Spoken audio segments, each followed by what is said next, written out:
Ahora al congresista Héctor Acuña de la bancada de APP, quien nos explicará cuál es la postura de su partido respecto del nuevo gabinete, y quizás hablaremos también con él sobre una ley que fue de su autoría, sobre la que se ha pronunciado en días pasados el Tribunal Constitucional, la que define los términos de la confianza en el Congreso. Señor Acuña, buenos días. Muy buenos días, señor Carvalho, Buenos días. A la señora Mabel.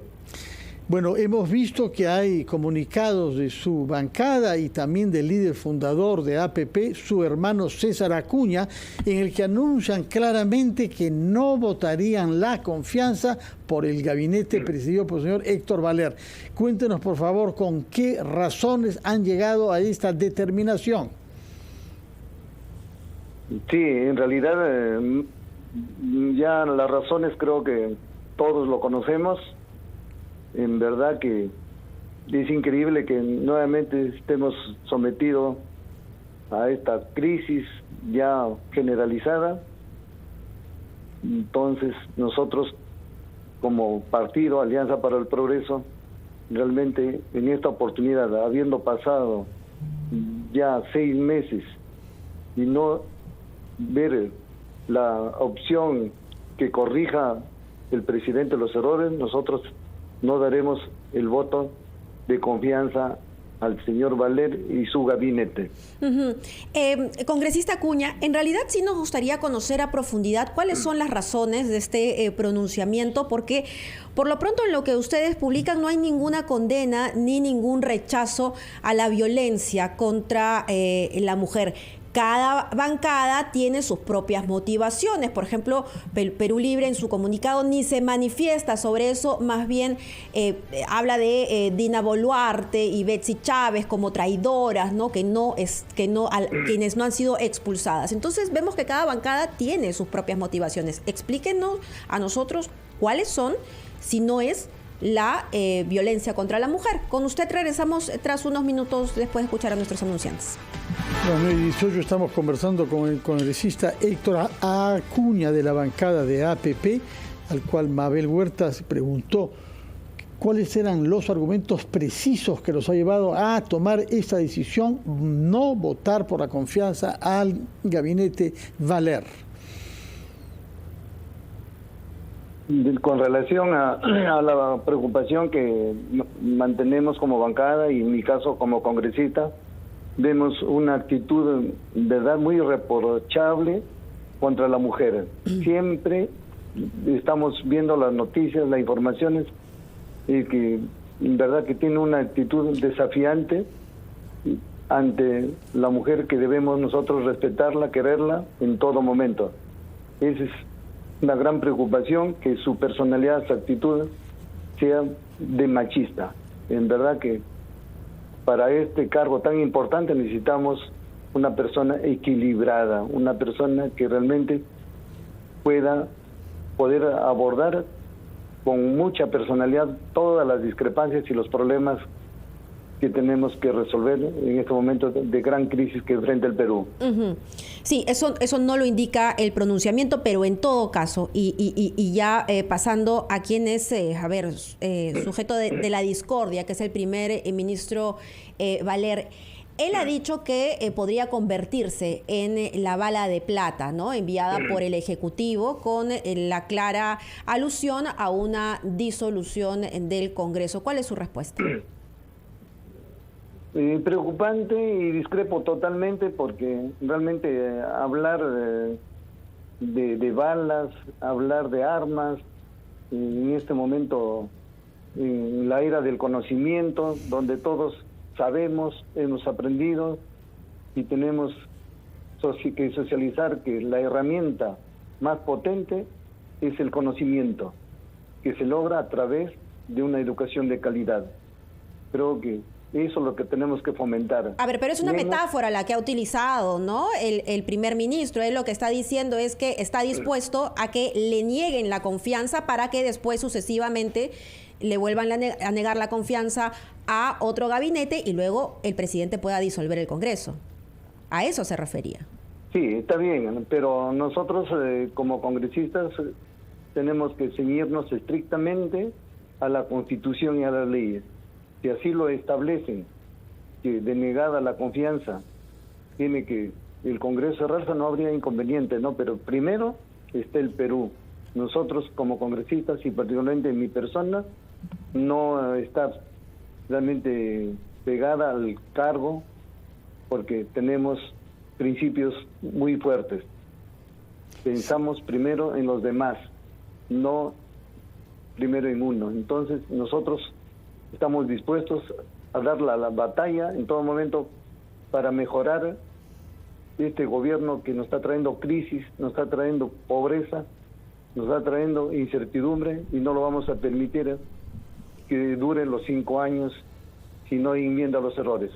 Bueno, ha destacado sobre todo el tema mujer, pero ahora nos habla de otros problemas en este gabinete que está cometiendo errores. Yo quisiera, por ejemplo, preguntarle sobre la política económica, y si lo hago es porque usted es el presidente de la Comisión de Presupuesto que logró que se apruebe virtualmente por unanimidad el presupuesto durante los meses finales del año pasado. ¿Cómo evalúa la salida del ministro Franque con el que usted tuvo que trabajar y qué espera de la política económica del nuevo gabinete? Ayer, para comentarte que hemos tenido una sesión de la Comisión de Presupuesto para debatir un proyecto de ley de un crédito suplementario, y tuve la oportunidad de exponerlo, escucharlo al nuevo ministros con relación al tema. Creo que hay buenas referencias.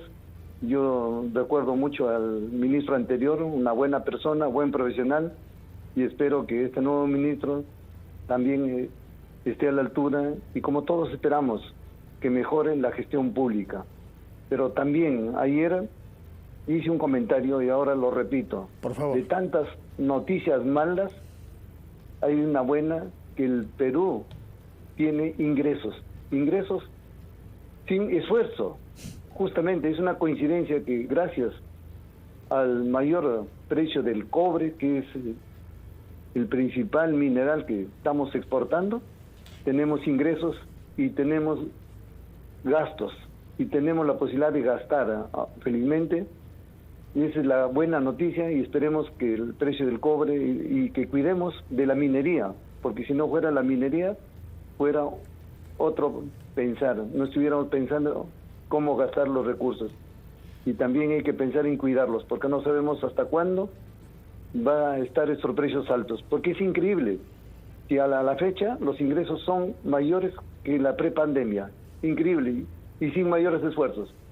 Es la bendición de Dios para nosotros. No sé si buena o mala noticia, depende si se ve el vaso medio lleno o medio vacío, porque eso significa que si no estuviéramos en esta crisis constante, pues estaríamos muchísimo mejor a pesar de la pandemia.